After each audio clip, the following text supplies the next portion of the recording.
Dalam konferensi pers Jumat 8 Januari 2021, Komisi Nasional Hak Asasi Manusia atau Komnas HAM akhirnya membeberkan hasil investigasi insiden penembakan 6 laskar khusus FPI di Tol Jakarta Cikampek kilometer 50. Dalam kesempatan itu, satu di antaranya memaparkan dari investigasi terdapat rangkaian yang menjelaskan adanya pengerahan petugas untuk melakukan pembuntutan terhadap pimpinan FPI Rizik Syihab.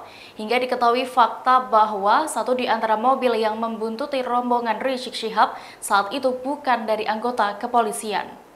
Komisioner Komnas HAM Khoirul Anam mengatakan dalam investigasi itu didapatkan fakta telah terjadi upaya pengintaian dan pembuntutan terhadap Rizik Syihab. Pengintaian dilakukan oleh petugas yang dinyatakan oleh kepolisian bukan dari anggota polisi sejak dari kawasan Markas Syariah Megamendung hingga ke kawasan Sentul, Bogor, Jawa Barat pada 4 Desember 2020. Dikutip dari Tribun News, ini berdasarkan hasil pemeriksaan saksi-saksi dari kepolisian, FPI, masyarakat di lokasi kejadian, hingga keluarga korban serta hasil analisa rekaman CCTV dan analisis rekaman percakapan atau voice note. Teridentifikasi sejumlah kendaraan roda 4 yang diduga melakukan pembuntutan terhadap Rizik dan rombongan sejak dari kawasan Sentul, Bogor hingga tanggal 7 Desember 2020 dini hari.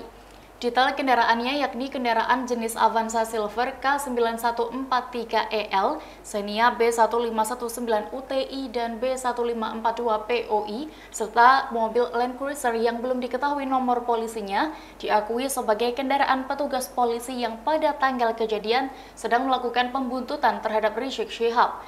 Sedangkan untuk kendaraan jenis Avanza bernomor polisi B1739PWQ dan B1278KJD yang menurut keterangan saksi dan hasil identifikasi rekaman CCTV serta analisis rekaman percakapan terlibat aktif dalam pembuntutan terhadap rombongan Rizik Syihab tidak diakui sebagai mobil milik petugas Polda Metro Jaya yang sedang melaksanakan tugas pembuntutan itu.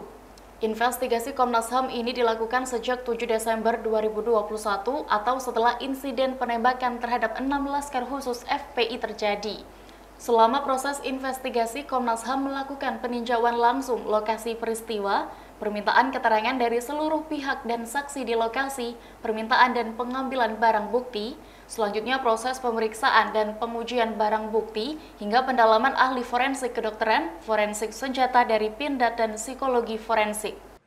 Bahwa terdapat 6 orang meninggal dunia dalam dua konteks peristiwa yang berbeda. Yang pertama, insiden sepanjang Jalan Internasional Kerawang Barat sampai diduga mencapai KM 49 Tol Cikampek yang menewaskan 2 orang laskar FPI. Substansi konteksnya merupakan peristiwa saling serempet antar mobil dan saling serang antar petugas dan laskar FPI, bahkan dengan menggunakan senjata api.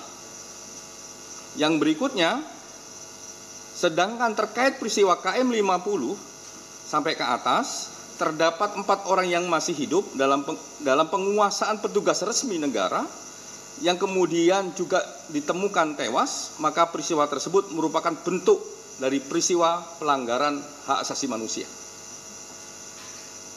Ini catatannya, penembakan sekaligus terhadap 4 orang dalam satu waktu tanpa ada upaya lain yang dilakukan untuk menghindari semakin banyaknya jatuh korban jiwa, mengindikasikan adanya tindakan unlawful killing terhadap 4 orang anggota laskar FPI.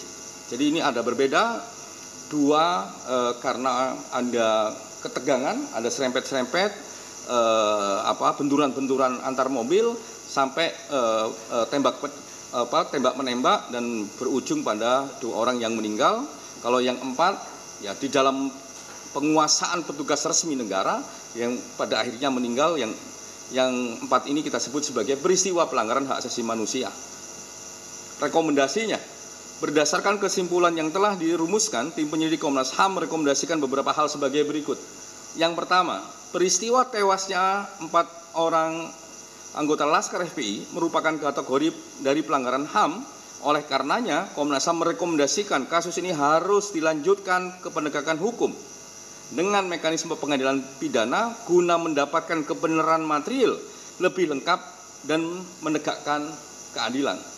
Jadi ini tidak boleh hanya dilakukan dengan internal, tapi harus dengan penegakan hukum dengan mekanisme pengadilan pidana.